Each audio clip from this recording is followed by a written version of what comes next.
by acknowledging the traditional owners of the land on which we're meeting all around Australia.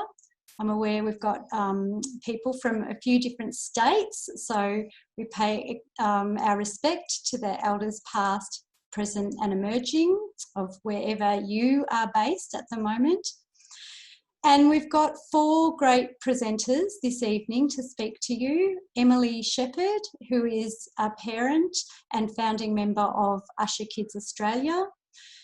We have Melanie Robertson, who's a speech pathologist, senior speech pathologist and deafblind consultant with Senses Australia. Emily McDonald, who is also a deafblind consultant and occupational therapist with Senses Australia. And Ryan Malonda, who works for the National Disability Insurance Agency.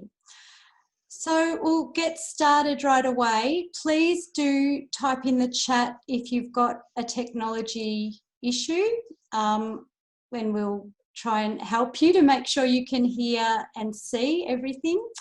And I'll hand over to Emily Shepherd to give her perspective on the parent journey in the NDIS process.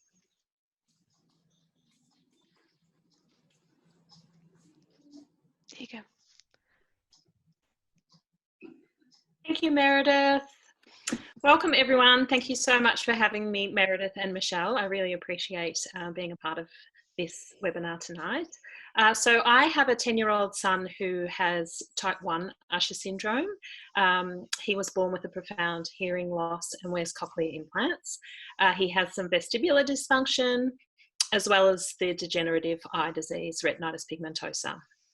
He currently has night blindness and a peripheral vision loss, and we can see that that is gradually degenerating each year. NDIS-wise, we've just finished up our 2nd year on the NDIS. Before this, he didn't have any funding for supports other than those that were provided through the Medicare care plans. He did receive, when he was a young child, access to the Better Start funding for children with a disability, but this ceased when he turned 6. So the NDIS came to us as a real welcome relief financially for our family. We were able to receive funding for his therapies, and he sees a range of different therapists. He sees physiotherapy, he has physiotherapy, speech therapy, occupational therapy, orientation and mobility therapy, and he sees a psychologist on top of a wide range of medical specialists as well. So the NDIS are able to help us financially with seeing all of those therapists. But another benefit is that we're able to receive this therapy in a really flexible way. Therapists were able to visit us in the home rather than in a clinic. They're able to visit us at school, and this makes a really huge difference for our family. My son doesn't moan and groan about sitting in a waiting room. Instead, he's able to play in his own environment where he's felt like it's a little bit more on his terms. This really helps build the relationship between himself and the therapist. And I think that that has made the therapy more successful as well. Yeah, so that's the benefits and rewards for our NDIS therapy. We also use some of our funding for therapy assistance. So a support worker works under the guidance of our occupational therapists or physiotherapists. We work on goals in our plan for the year, and we work towards those goals with the therapy assistant, and they are able to incorporate that into some really fun activities. So what my son thinks is rock climbing or stand-up paddleboarding or playing football with a support worker is really a dedicated plan to build his core balance, for example, coordination skills to help him with his vestibular stuff. So he is really able to engage in his community, make meaningful relationships without the term therapy, really. So it's really had a really engaging, wonderful experience for our family. We're also able to use our NDIS to help us with community participation. So we've used our funds to work with his local sporting clubs. With his coach, we're able to let them know his specific needs and challenges. And this has allowed us to make sure that all of those environments are firstly safe for him, but he's able to participate the same way as any other kids his age are. And really this has been life-changing, because sports in the past had been really challenging for him, and many, because of his disability, he would have had to stop. But now with that support from the NDIS, we're able to really broaden the wider community's understanding of disability and deafblindness, and make that a more accepting place for him and others. So my work at Usher Kids Australia, we have about 40 kids across Australia now who are all on NDIS plans.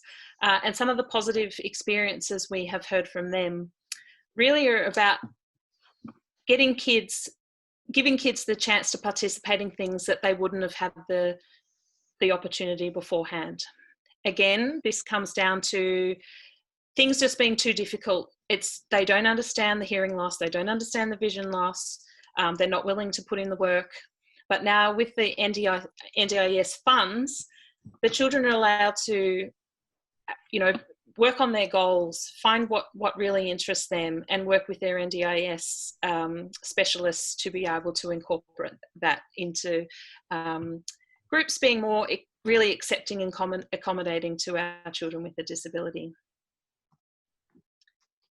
In regards to some key services for participants to consider, and this is really for children up to 18 years old. It might be early intervention, orientation and mobility services, community participation, so assisting our kids and our teens to really develop those social skills that will be really important to them going into the workforce later on. Getting them job skill ready, mentoring programs, but it depends on the individual goals of the child, and making the right accommodations to make this all happen. Equipment, so there's lots of equipment that might be able to help children and teens in regards to particularly safety, and this is really about flashing or vibrating smoke alarms, or recreational things, which is very popular in our house, is our TV streamer. So my son is able to stream the TV through his cochlear implants without disturbing noise levels for the rest of the family. One last point I just wanted to make before I finish up and pass back to Meredith. I think it's really important for participants to ensure on their NDIS plan that their primary disability is stated as deafblindness rather than either hearing loss or vision loss with sub disabilities. And not all of our participants have been successful in doing this. But I think that this is really important to ensure that our participants have less complications with the various services that they might be requiring. But I'm sure that our NDIS team member will be able to elaborate a little bit more on that, and just how important it is to get that primary disability correct in the first place. That's all from me. I'll pass it back to Meredith now. But if anyone has questions, I'll be here at the end when we open it up to question time, or you can email me on emily@usherkidsaustralia.com, and I'm more than happy to do whatever I can to help anyone who has any questions. But thanks so much for having me, and I'll pass back to Meredith. Thank you so much, Emily. That was fantastic, and it's great to hear what a positive experience it's been for you and your son. So we will, I should have said at the start that we will have just some questions after each speaker if anyone's got questions, but then we'll come back at the end as well for a broader discussion. So if you do have a question for Emily, we want you to use the raise hand function if you want to voice or sign your question, or you can type it in the chat and Michelle will read it out. So if you have a question for Emily, just raise your hand and Michelle will unmute you, or you can type it in the chat. So the raise hand is usually at the bottom if you open up the chat or the participants area. Oh, we have one from Wilhelmina Brass, Meredith. So Wilma's got her hand raised? Yes, I Yes. just lowered it down. Can you hear me? Yes, go ahead, Okay. Wilma. I just wanted to know, how old is Michelle's son with the usher one? Emily's son, sorry. Sorry. Emily, I think Emily said 10 years. 10 years old now, right. That's all for me. Thanks. Thanks, Wilma. Oh, sorry. I think we need to keep Emily still unmuted to answer any questions. Sorry, it just keeps flicking back to muted, even though I'm unmuting it. Sorry, but it's just, that's what's happening. That we're trying to do it. Okay, sorry. Thanks, Michelle. And I hope I heard and remembered correctly that he is 10, but hopefully we'll get, oh yeah, it looks like you're unmuted now. Emily, is that right, that your son is 10? My son is 10, yes. Thanks, Wilma. I can also see a question from Carla. No, we didn't actually have a senior planner. We had our local area coordinator work with us on our plan. One of the benefits was that she actually has Usher syndrome, so she had a really good understanding of the conditions and the needs for a child of my son's age. But I would absolutely recommend that people ask for a senior planner so that there's someone with really good understanding of the needs of the deafblind community. Meredith speaking. I think that is a really good point. Are there any other questions for Emily at this point? And just remembering we'll have some time at the end if you think of something later. Ryan has a question. He's typed in, that's wonderful, you had a great experience. I missed you where you were from or based. I'm based in Bayside area in Melbourne, and we go to the Heatherton Brotherhood of St Lawrence for our planning reviews. In Heatherton. Yeah. No worries. I'll leave it open another moment, just see if there's any more hands up or typed questions.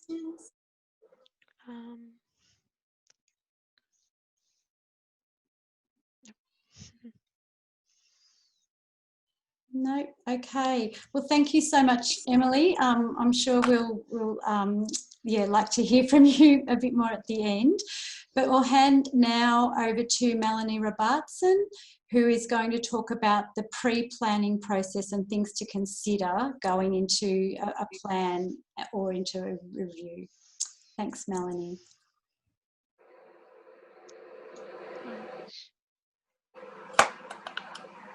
This is really...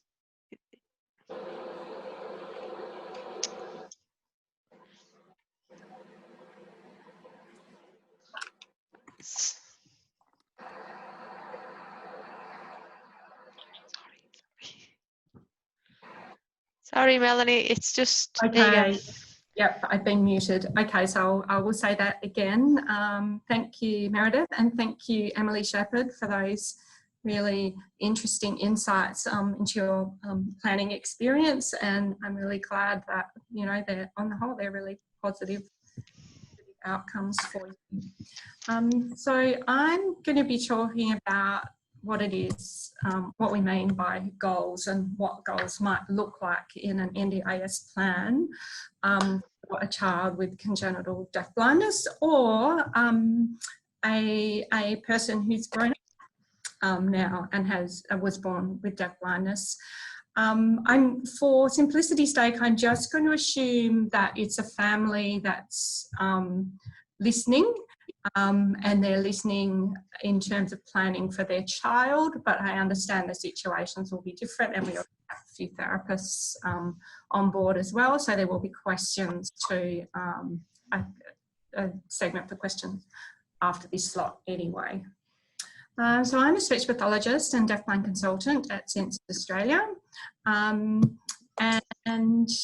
I going to sort of start with, so when we talk NDIS, people sort of start immediately using the word goals and kind of assuming that everyone knows what they mean by goals, but that's not always the case. The goals is not really a word we use much in everyday life. When we're thinking about growing up, thinking about getting on with life, being part of our community that we live in, and when the NDIS planner writes your goals on your plan, they're not referring to kicking a ball between two poles or throwing it into the net. So I wanted to break this idea of what a goal is down a little bit more. So whatever services and equipment you can fund using your NDIS plan will be determined by what it is that you want for your child, what they want for themselves, what theirs or your concerns are, and what you and professional assessment can tell the NDIA about your child's development, sensory status, involvement in life experiences and as part of their family, their childcare, their school, or other part of the community. So the NDIS uses the term goals when talking about these ideas and may discuss goals right now, that you want right now, and also for what you might want in the longer term and aspirations that you might have in the longer term as well. So when you think about, well, what are my goals, it might be helpful if you ask yourself these questions. What skills does your child need to learn as they grow up? Do they need help to get better at doing some things? What places do they need to go? Can they get there? How will they get there? When they are there, can they see, hear, feel, or understand what they need to? What groups do they want to belong to, or activities do they want to participate in? What kind of relationships or connections to people do you want them to have, or do they want? Do we, as a family, have the information and skills to understand the disability and help our child? Do we need guidance with this?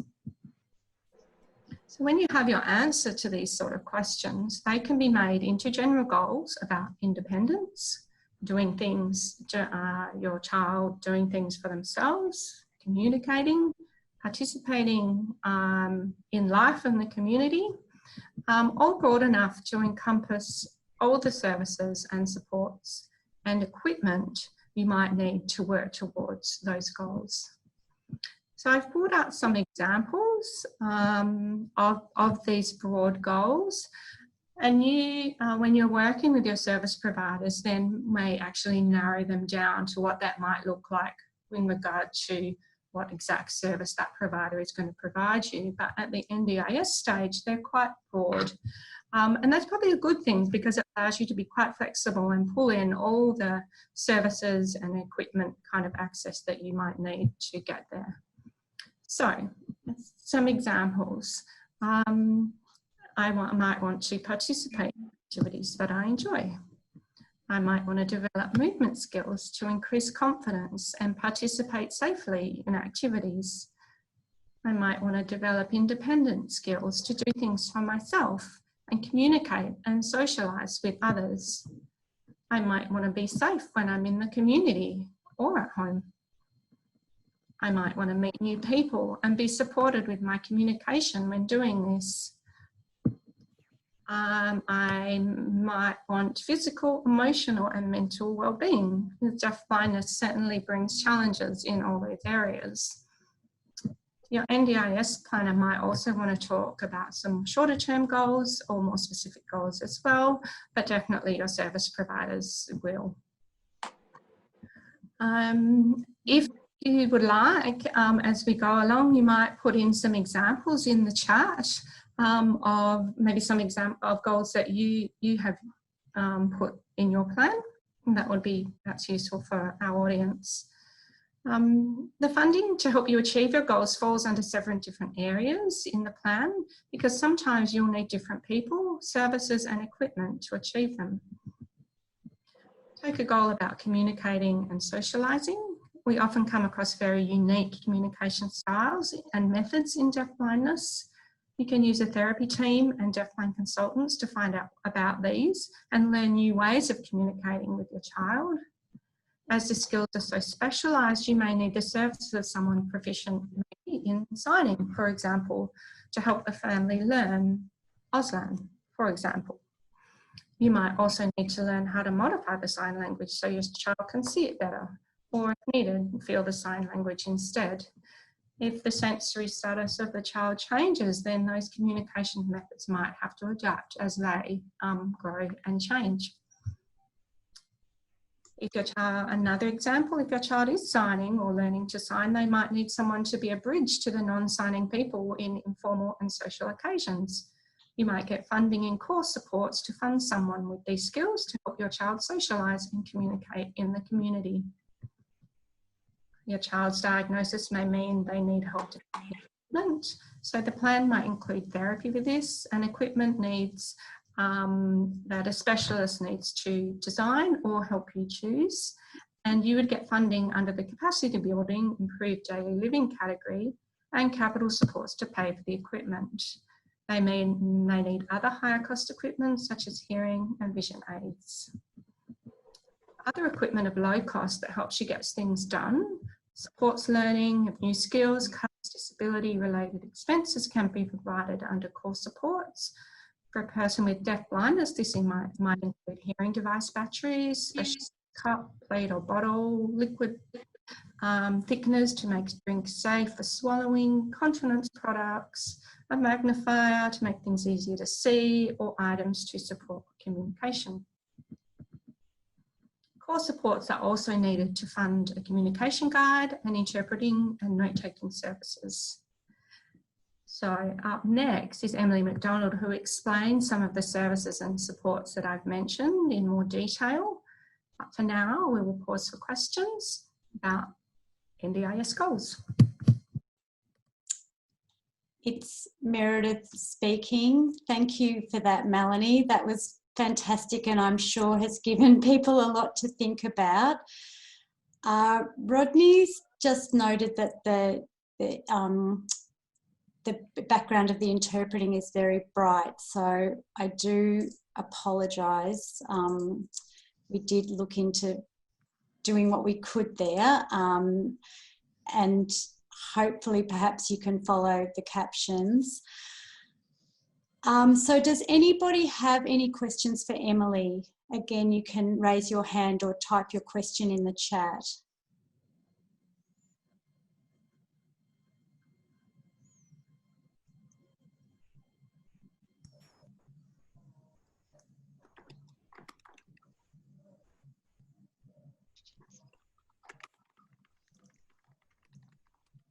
I can see Erica has typed that peer support is important and that mixing with other people who are deafblind and understand the support is very important. So that's definitely, I think, for people to mix and have that peer support. If that's something that they're wanting, then yes, definitely looking at how you would facilitate that. Yeah. And I think, you know, the NDIS gives you that flexibility to be so personalised. So if that's important to you, then you can put that in your plan. And I think Emily Shepherd mentioned mentoring, and also, yeah, the communication guide. And Emily McDonald will talk about more about, you know, core supports and getting that sort of service in accessing that sort of service. It's Meredith, Melanie, and I see Ryan has typed a question. What would you say is the most challenging in terms of goal writing? How can planners, LAC and LAC support participants better in goal setting and plan writing? That's a really good question, and I'm not sure it has an easy answer. I guess that those sort of questions that I, you know, kind of give people as homework, that I sort of went through to help them define, you know, what is important, where do they want to be. They don't necessarily know how to have to get there, but the planner can help sort of, or if they don't know how to link in with the supports they need, they can get, maybe a support coordinator, specialist support coordinator, which Emily McDonald is going to talk about, to help them link up with services. But you often find if people are unsure, then maybe that might be part of the process of their services, is starting with some really broad goals, but narrowing it down in the therapy process or whatever services they're accessing. So I think from an NDIS point of view, if we get a nice broad overarching goal, and until you know sort of sum's a really generous package, because deaf blindness often comes with a really, really high and complicated need, and requires, kind of quite specialised supports. So a broad goal, a generous package, and people will find their way. Carla Michelle again. Carla Anderson has stated, wondering about the pre-planning process. Is there a time limit for this, and how many meetings can be held prior to the actual planning meeting? And that's from Carla.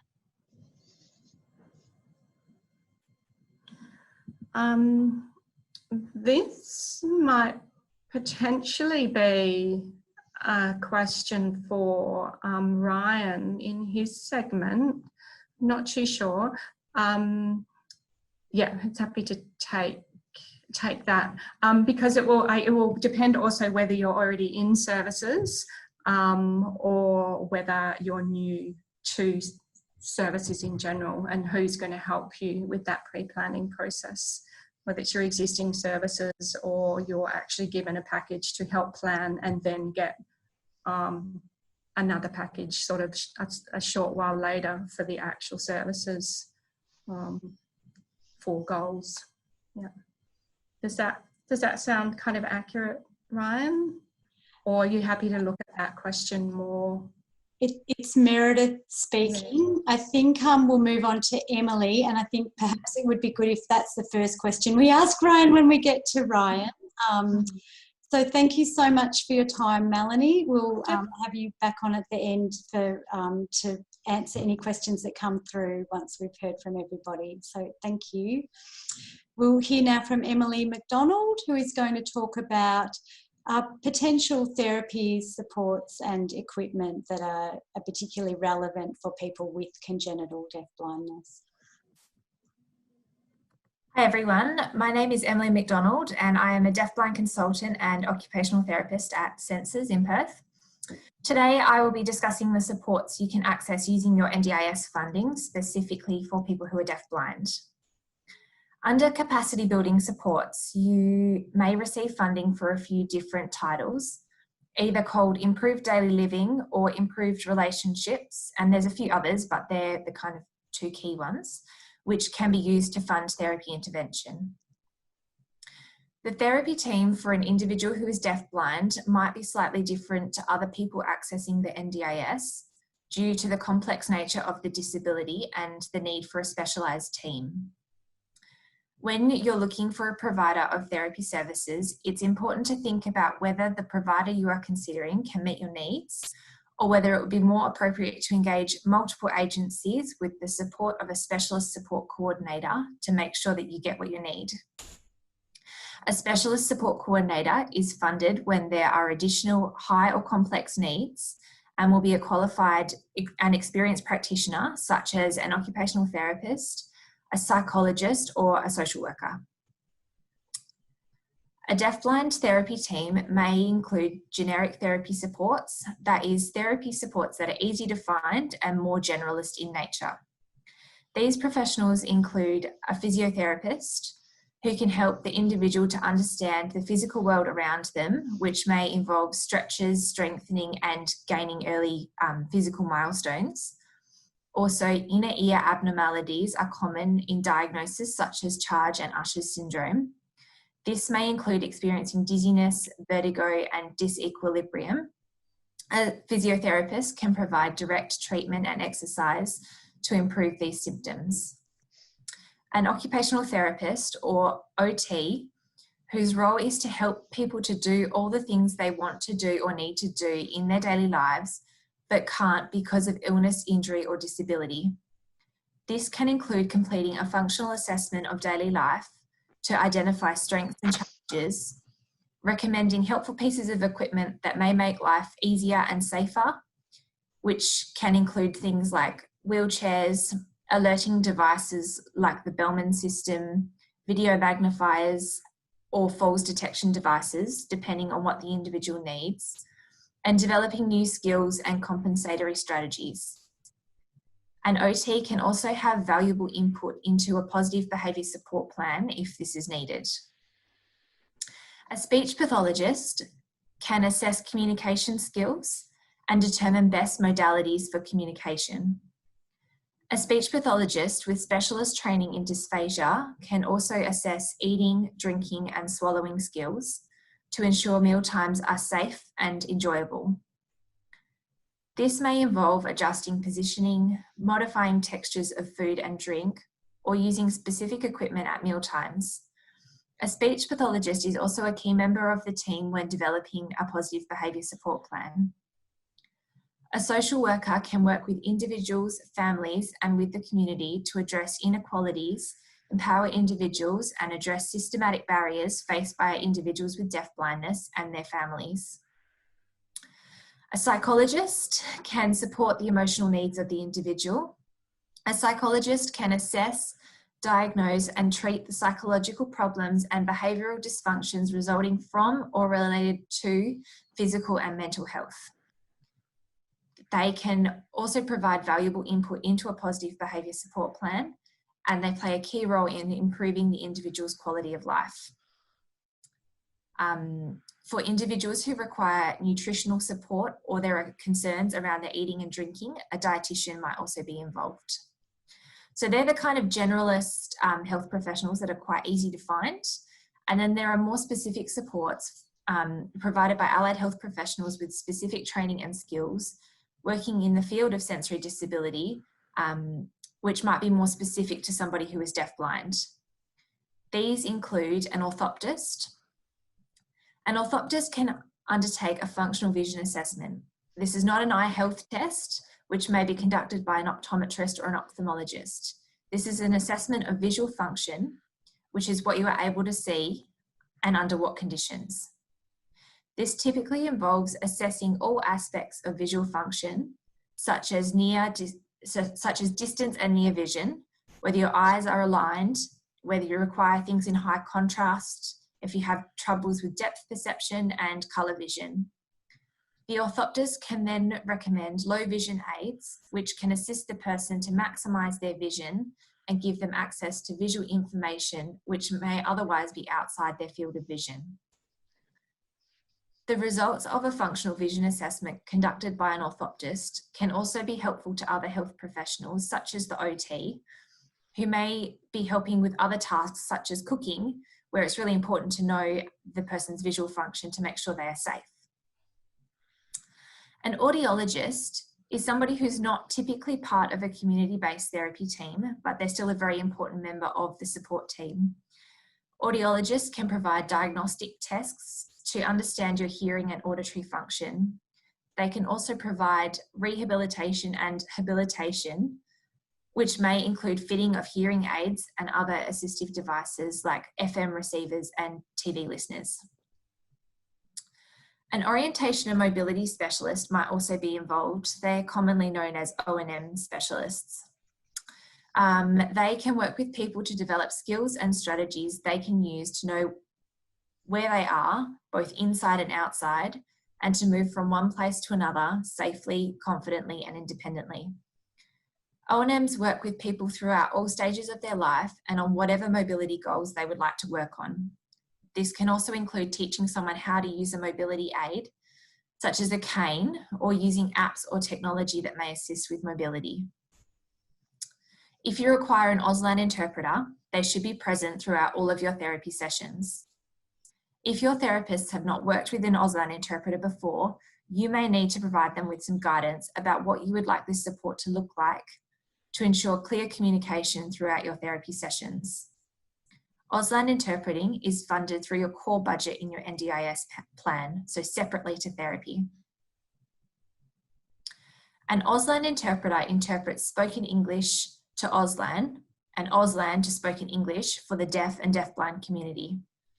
An Auslan interpreter with experience working in the deafblind community will be familiar with modifications needed to ensure Auslan is accessible. This may include close range signing, visual frame signing, tactile signing, and deafblind finger spelling. Social haptic communication may also be used. This is a way of communicating information in a tactile way onto the body of another person. An Auslan interpreter should always be booked for formal appointments and meetings, including therapy sessions, where this level of communication support is required. A communication guide is different to an Auslan interpreter. A communication guide can provide some level of communication support to people with deafblindness. However, they are not typically trained and accredited as Auslan interpreters.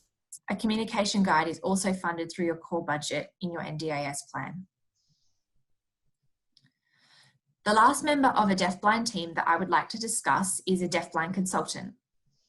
A deafblind consultant is an allied health professional or a teacher who has gone on to do additional study or work in the specialised area of deafblindness over a number of years.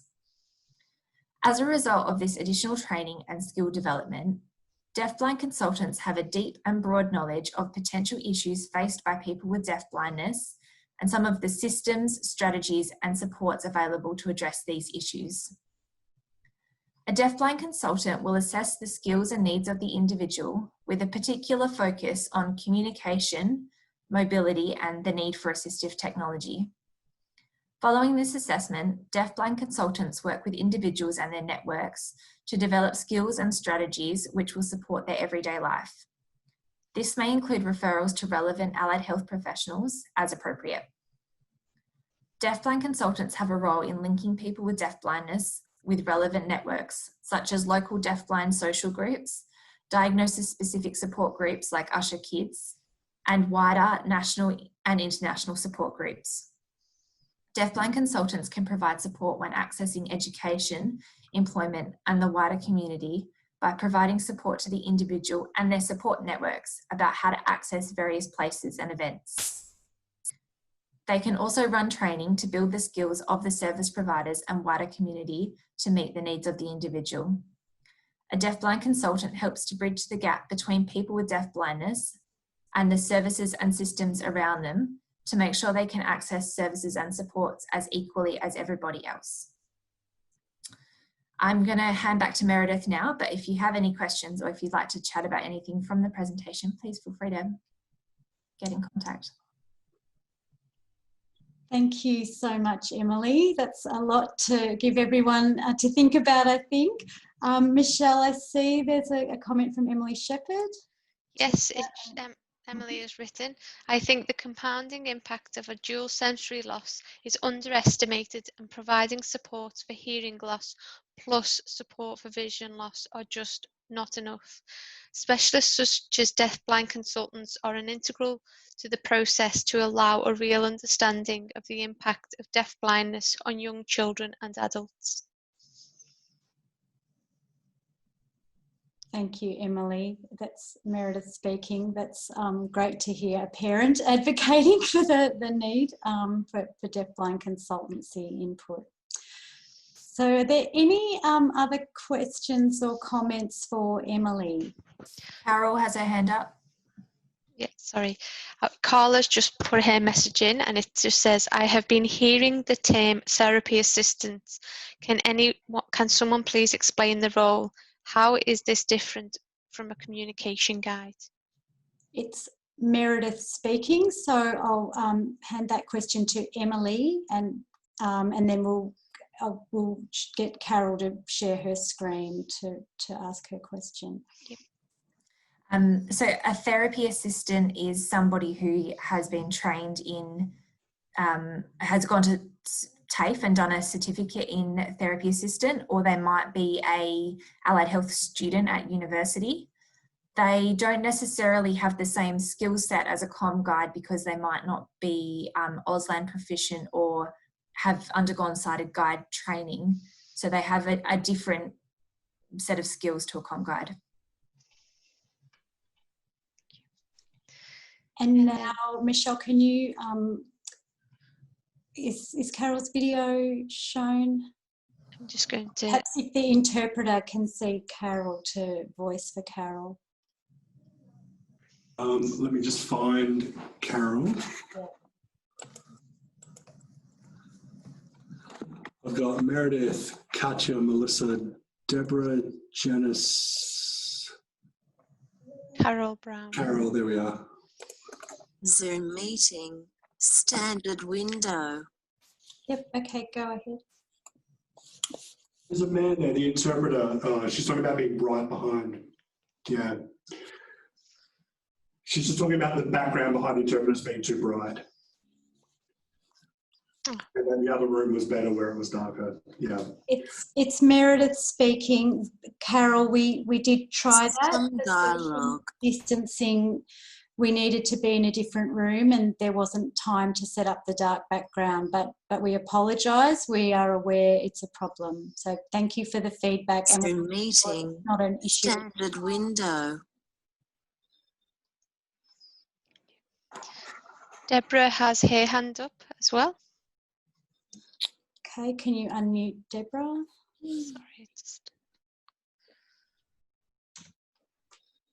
I just recently got my video magnifier. Is it possible to have some training with the orthoptist or with the deafblind? Show subtitle, view full transcript, menu item, 18 hours, 44 minutes and 20 seconds. Transcript, Michelle, standard window, close but. Sorry. Meredith Prain, Carol, we did try that but. Search text field. Sorry, it just doesn't seem to want to work.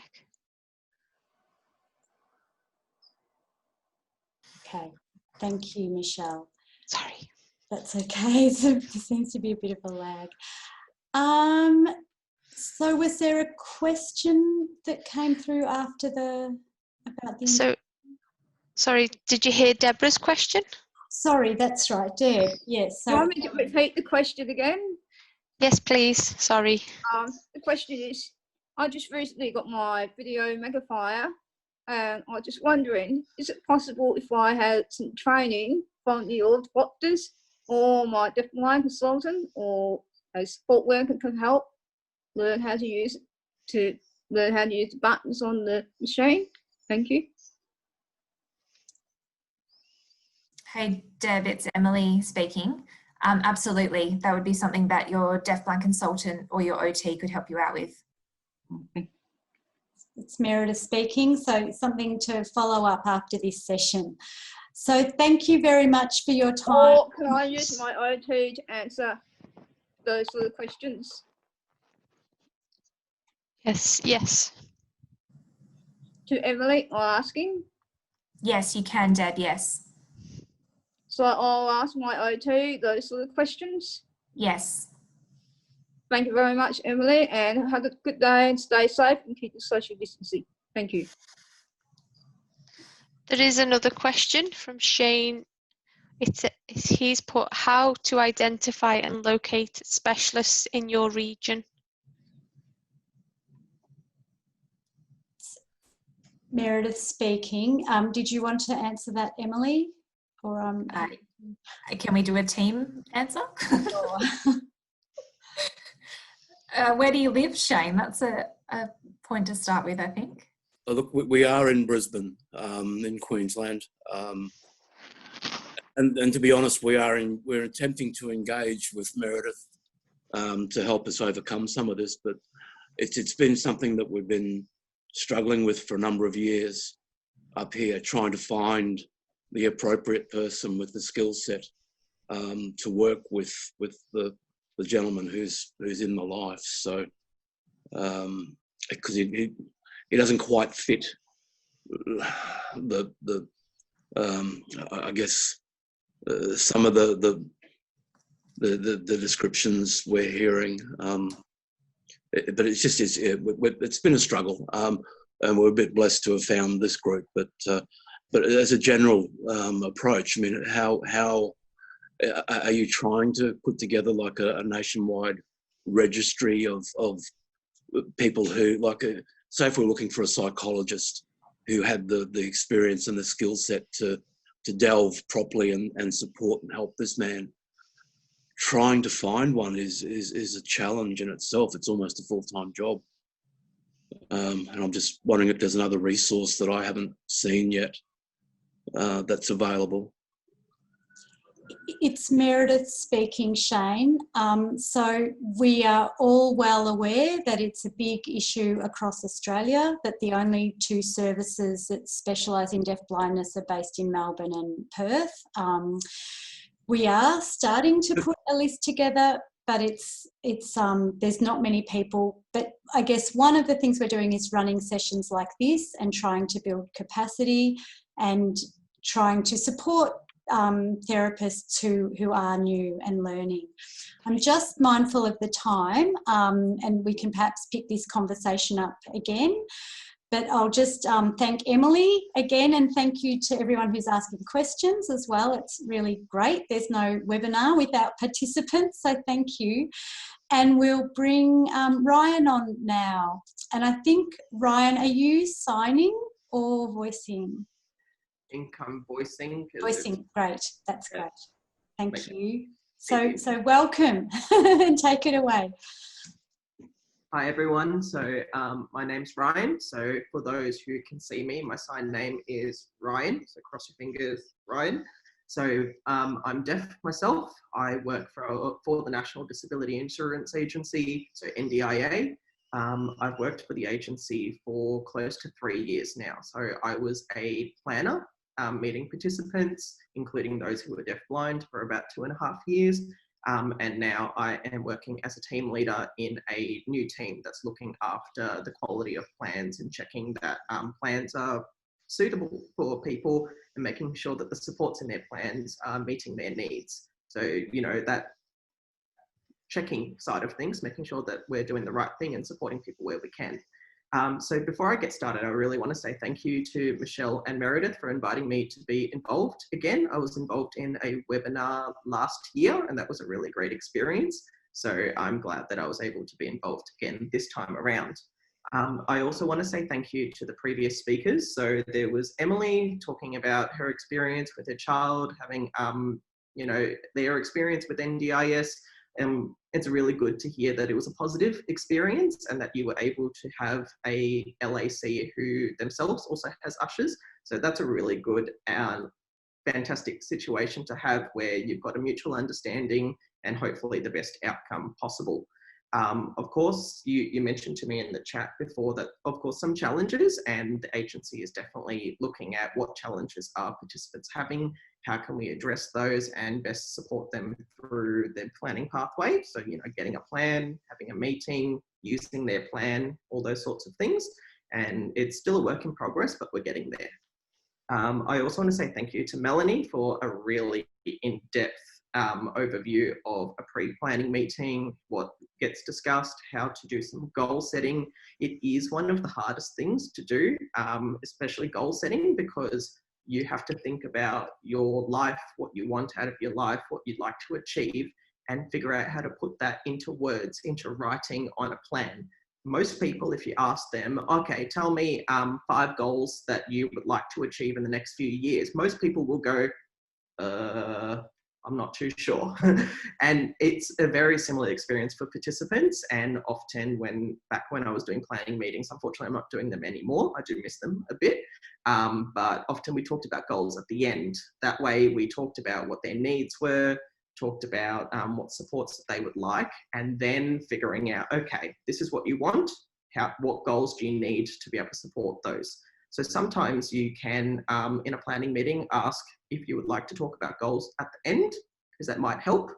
Of course, you can tap into other resources, such as Able Australia, Census Australia, the 2 main ones for deafblindness. They can support you with your goal setting. your allied health professionals can support you as well. And I also want to say thank you to Emily for talking about potential supports. It was very in-depth, and it's clear that you've learned a lot, given how complex the NDIS is and what can and can't be funded by the NDIS. It was a really good touch on what can and can't be included in a plan, including the different types of supports that can be included in a plan. So I was invited to talk about overview of NDIS, but the previous speakers covered so much. So I'm trying to think, what would you like from me? There was a question before. Is someone able to remind me what that question was? Because that was quite a couple of minutes ago. Meredith speaking. So Carla asked, how long does it take, like how many meetings can you have for a pre-planning period, and is there a time limit? Sure, thank you. So that's a great question. So usually, this is your typical scenario, usually we book an hour and a half to 2 hours for a planning meeting, but of course we need to take into consideration that doesn't always suit some people. For example, for some people who can't tolerate sitting in a meeting for quite a long time, that doesn't work for them, so you might split up the meeting into shorter meetings. Also, if you're deafblind, you've got tactile interpreters, you might get fatigued throughout the meeting. It can be quite a exhausting environment, and especially for a long time. Same for those with vision frame signing, or tactile finger spelling. We do try to accommodate communication needs and disability support needs that are required in the meeting. So I would say, depending on your circumstance, just ask, say, I don't think this meeting will be suitable for me. It's too long or too short, and just flag that and we'll be happy to accommodate. So we'll do the best that we can with that. And of course, be mindful that maybe in advance, you let the agency know. That way, if you need Auslan interpreters, you need multiple meetings split out across multiple days, or comm guides, or tactile interpreters, that we can get that arranged for you. It's Meredith speaking again. It would be great if you could touch on the recently announced hearing services with the NDIS, and also if you could talk about early intervention and the very beginning with people newly diagnosed. Yeah. Thanks, Meredith. All right. So the first thing to talk about is talk about the hearing services program. So this is a bit of a tricky area which has been developing over the last couple of years. So some background to that is many people would have been engaged with Australian Hearing, who have now changed their name to Hearing Australia, which some people are still trying to get their heads wrapped around that. So they were previously, or currently still are, funded through the Commonwealth Government Hearing Services Program. So this was typically funding from the Department of Health. However, when the NDIS came on board, started rolling out throughout Australia, there was the agreement between different areas of government, both federal and state, that certain disability supports will transition to the NDIS. So that included the Hearing Services Program. That meant eventually the NDIS would be responsible for paying for the same stuff that historically the Hearing Services Program paid for. So and it's a bit of a complicated space because there's different transition arrangements depending on how old you are and what type of support you are receiving from the Hearing Services Program. So at this point in time, so information current as now, if you are a participant who is under 26 years old and you're receiving supports from Hearing Australia, you will continue to receive those supports through Hearing Australia for the foreseeable future. So that won't be changing at this point in time. However, if you are over 26 years old and you're receiving support from Hearing Australia or through the Hearing Services Program, because you might be seeing or accessing that through a different audiologist, that support will then be funded in your NDIS plan from 1st of July onwards this year. So because right now, the Commonwealth Government Hearing Services Program is paying for it, if you have a plan approved now, you might have that funding included in your plan for 1st of July onwards, but you won't be able to use it yet. So that money is there to prepare you, give you that money that you need so that you can continue to see your audiologist, get your hearing aids checked up, have your maintenance, your repairs, and that sort of thing. That's a very broad overview of what's happening with that. So lots of people know that if they've been going to Hearing Australia, that, you know, they get a replacement hearing aid or hearing device it's a certain time period. Hearing Australia have their own criteria. From 1st of July onwards, for those who are 26 years old or above, you will then, if you need replacement hearing aid, money for repairs and maintenance, that will have to be included in your plan. So make sure you ask for that and flag that in your planning meeting. Is there any comments or questions about the hearing services program before I go on to early intervention? Carol? Wait for the interpreter. Sorry. We have 2 questions. Firstly is Deborah. Sorry, I think Carol doesn't realise the interpreter can't see. Oh, yep, okay. Sorry. Let's go back.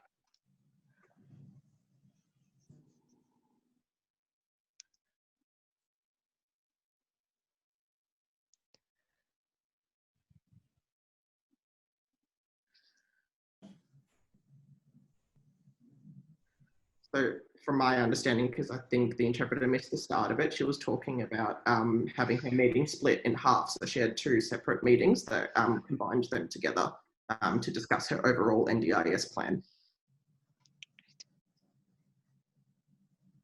So yeah, that's great. That's great that they were able to accommodate you. We have a question from Shane.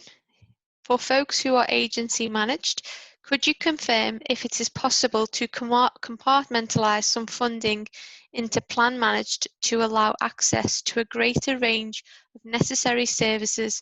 If able to happen, what approach would you recommend at this to achieve this? All right, so I'm not too sure I understand the question in full. So in what types of supports are you asking about for that? Ryan, it's again, the gentleman who's in my life is agency managed. We're finding that we can access some support. However, they're not actually agency registered. So that then means that we've got that gap between what's possible and from either end. And I had heard that it may be possible now for an agency managed person to actually have a part of their plan managed. But I've yet to see that in reality yet. So it's only hearsay at this point. Well, thanks, Shane.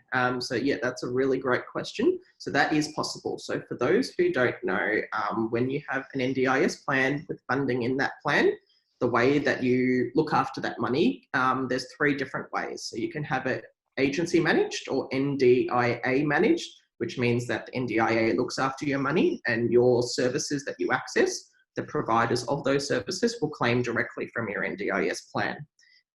The other option is plan management, which means you have like a third party. Think of it as like a bookkeeper or an accountant who just looks after that money. They don't have much other control other than you giving them an invoice and they pay it for you from your NDIS plan. So that allows you to use providers that are both NDIS registered and non-NDIS providers, meaning you can use any provider you like. And then there is the third option, self-management, which is basically you are responsible for managing the funding. You have access to it on the NDIS portal, so a website. You can make claims and you get the money in your bank account and you are responsible for paying for your services.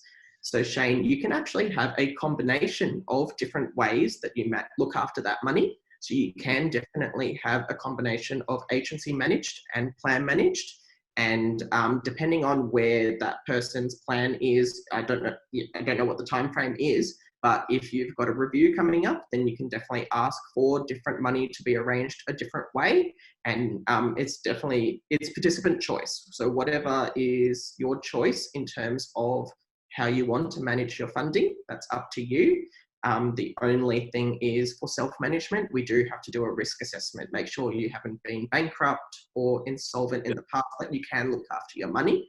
But I definitely encourage you to ask for it. Right, and is there any approach to that you would recommend, or just raise it as we've raised now? Yep, just raise it as you raise it now. Say, for example, I would like my capacity building funding to be plan managed, but my core funding to be agency managed. As simple as that. Okay. Fantastic, thank you.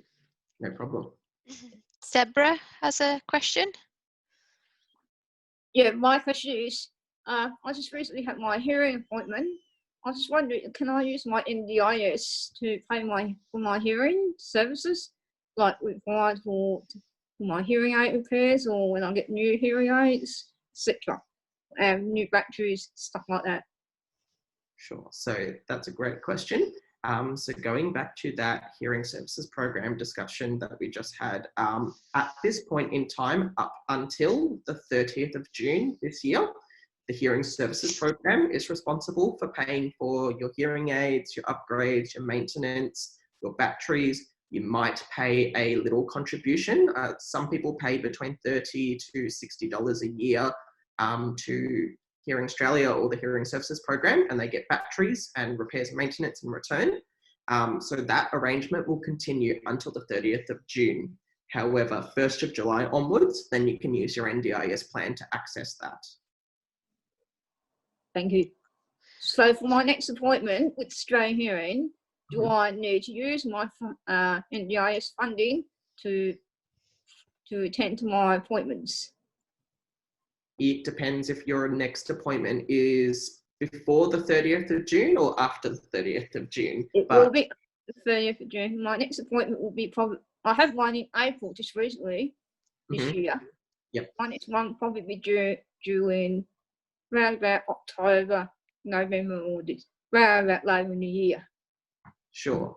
I'm having 6 months at the moment. My audiologist asked me, well, I had a choice, 12 months or 6 months. Sure. So that sounds like it will be after the 1st of July. So I would encourage you bring a copy of your NDIS plan. You don't have to show your audiologist, but just bring a copy with you just in case. And your audiologist will be able to tell you if they need to claim from your NDIS plan.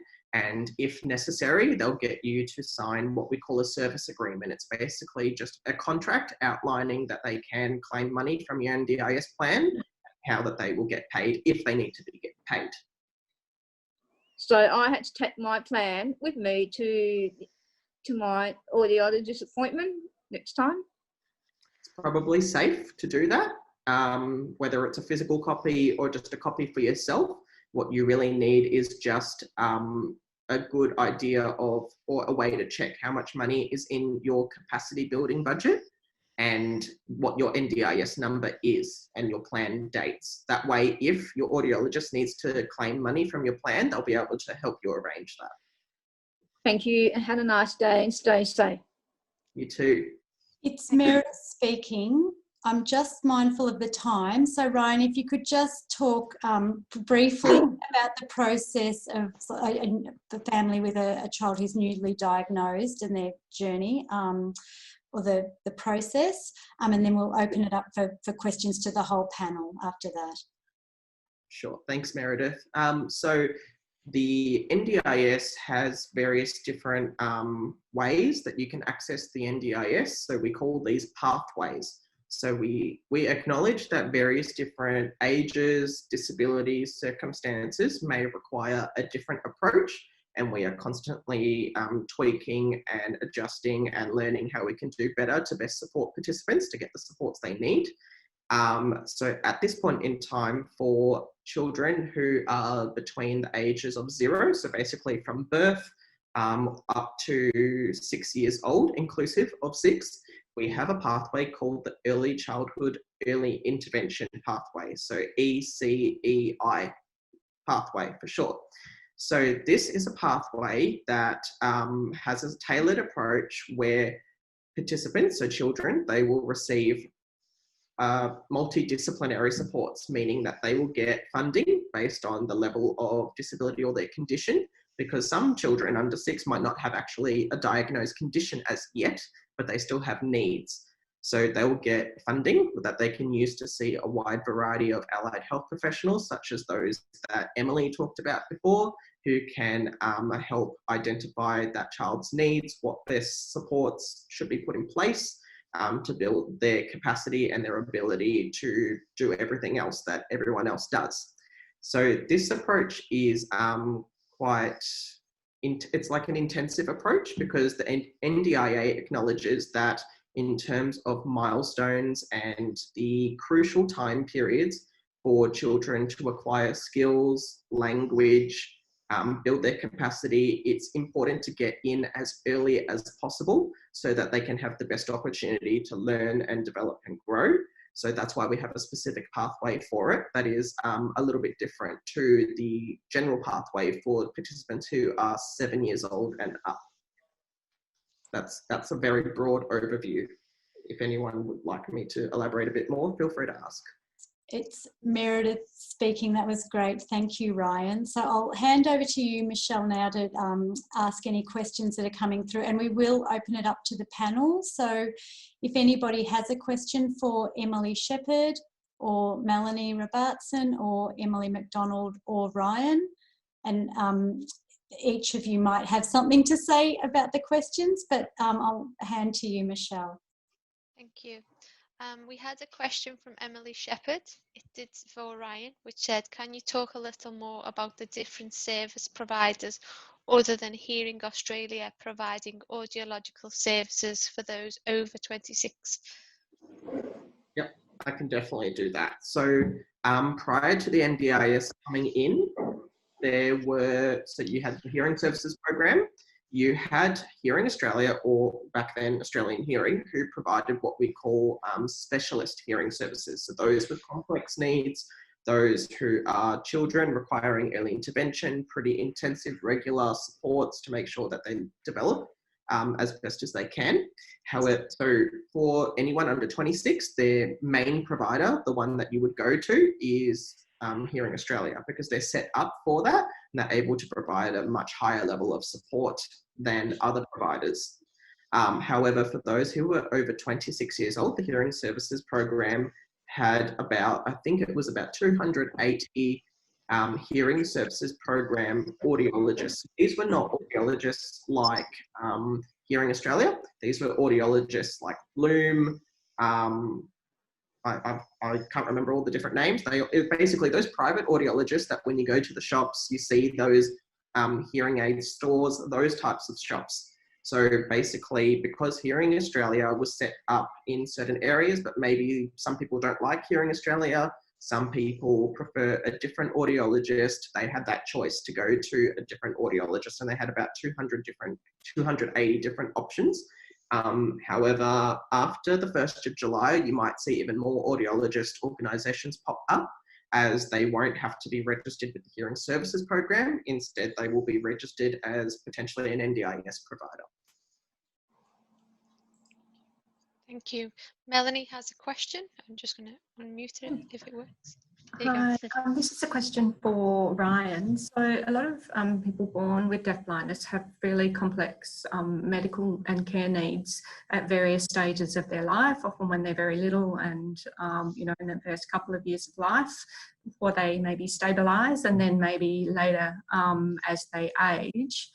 I noticed there's a line for nursing, funding for nursing in the kind of funding line items, and wondering kind of how this might apply to someone with general deafblindness, you know, when they have those really high medical needs.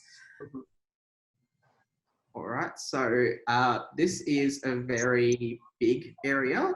So historically, just for some background, historically, NDIS was very focused on funding supports that were strictly disability related. If it was something medical, in most cases at that point in time, it was the responsibility of the healthcare system, hospitals, your usual Medicare to provide. However, as a result of a group called the Disability Reform Council, who meet together regularly, they talk about changes, they talk about the government, they talk about how NDIS can improve, what things need to be changed in various different government departments and systems. So they came together, and as a result of one of their discussions, 1st of October last year, the NDIA introduced what we call disability-related health supports. So these are supports that alone you might look at it and go, well, that's very health, that's very medical. But the purpose of that is the NDIA acknowledges that some people might only have those health needs because of the specific disability that they have. So one example that I can think of in relation to deafblindness is potentially someone who is deafblind and has diabetes. So maybe they have full dual sensory loss and they communicate in tactile Auslan.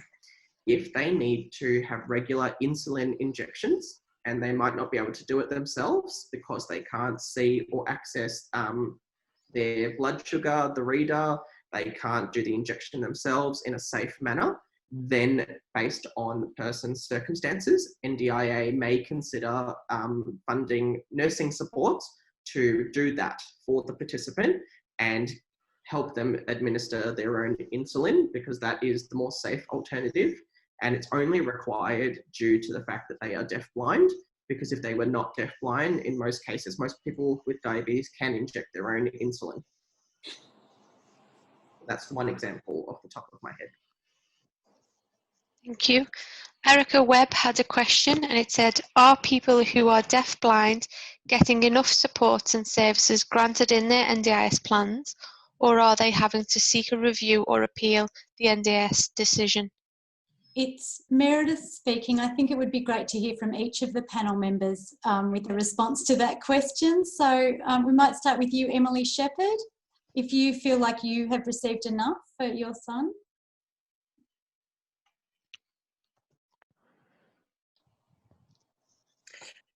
Thanks, Meredith. Yes, definitely for my son we have had adequate support, but I think that that came down to the relationship that I had with the LAC, who really understood the condition. But I know that that is few and far between. I do know that a lot of our families do struggle with the understanding of the dual sensory loss, and many have had to go to reviews for more support. It seems to be that those supports were around access to interpreters for those with Auslan as their first language, who have struggled the most. But I do think that it is slowly improving. There is more and more awareness from the NDIS about the needs of our community. But no, that it's not perfect, and yes, many do have reviews, but I think that they are getting looked at and reviewed more and more quickly at the moment. So yeah, it's not a perfect system, but we're getting there slowly. Meredith, that's great to hear. Thanks, Emily. And Melanie, what's your perspective on that question about the adequacy of plans generally for people with deafblindness? Right, just unmuting. Again, yeah, like Emily, I think it's very mixed. So if a family is very involved with their services and that service has a good understanding of deafblindness, then they can help the family think about things that they might not have thought about already, and the family can do likewise for the therapist, and they can prepare a nice report with lots of assessment information and rationale to get the supports they need. Where we've had reviews, they've been over issues, I guess, with congenital deafblindness. You have really unique communication needs, and sometimes the families sort of, really struggle to support those communication needs. So we try and bring in people who already have those skills to support the family, to support the child, and also support the child in social situations as well with regard to their communication and development of communication, and their orientation, mobility skills, getting around from, you know, A to B. So we might use support workers to help build those skills as well. And sometimes we might really not get an ideal amount of support work perhaps to support, you know, to support that need, but, you know, with review and advocacy, we might get success there. The other aspect is also that it can be quite a difficult area for support workers to work in, and they need a lot of skills to do it and to stay there, and to stay in that role. So, and to feel competent in that role. So they need a lot of training support as well. And so sometimes we will try and work that into the individual's funding package so that the people working around that child get specific upskilling to continue to support them. Yeah, that's probably my two bits worth there. Thanks, Melanie. It's Meredith, and I would echo exactly what you've said. It's true for adults as well. I see a lot of adults with congenital deafblindness, and that need for training support staff around the individual is there's a really big need there, and I think that hasn't been well addressed in a lot of plans that I'm aware of. So yeah, that need for ongoing training of staff working with the child or the adult. Emily McDonald, what's your perspective on the clients that you've been working with and the adequacy of their plans? Yes, I think getting the plan in the first place and that being adequate, that's definitely getting better. The thing that a lot of the people I work with struggle with is the if you don't use it, you lose it model, where they might have had issue finding the right fit or finding the right supports, and then subsequently those supports not being repeated in another plan because they weren't used in the previous plan. Mm-hmm. Thank you. And Ryan, your perspective on that? So first addressing what Melanie has said about, you know, making the most of the resources that you have. So I do want to reiterate that in a planning meeting, you can always bring any support person that you feel that you want involved in that meeting, whatever you need in your planning meeting to support you through that process. You do what best fits you. So if you need to bring someone like an advocate or a family friend who can help you through that process, I encourage it, and so does the agency.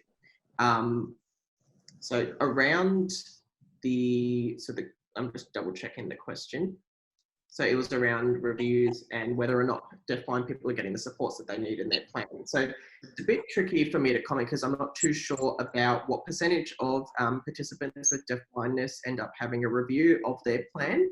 I can say, however, that deafblindness, it is a very unique disability type where there can be various different causes. As you know, you have ushers, you have a few other different reasons. You have people who are impacted in different ways and have various different communication methods. So, and that's very evident. You've got deafblind people who are oral, deafblind people who can hear. You've got a bit of both or full total sensory loss. You've got tactile Auslan, visual frame, finger spelling, you've got everything. So it is a very complex disability, and it can be quite tricky to really understand it as a whole. And that's why I do really want to reiterate that it's important and helpful to, you know, collect all the information you need, talk about how your disability impacts you individually. That's the whole point of NDIS, that it's an individual approach, that you tell your story, and we will try to figure out how can we best support you with the right funds in your plan. Recently, I think it was last year, off the top of my head, the agency did link in with various different peak bodies that represent different disabilities. So I do know that we linked in with Deafblind Australia, and they made a few resources that are now available within the agency for planners, LACs to refer to. And these really help. Of course, these are a very overview because, again, going back to the complexity of deafblindness, but the resources that we have and that you have are growing, and make the most of all of that.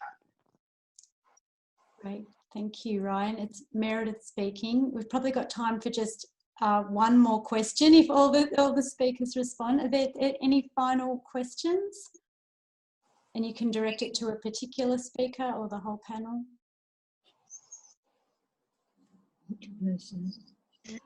Sorry, I'm just going to unmute you.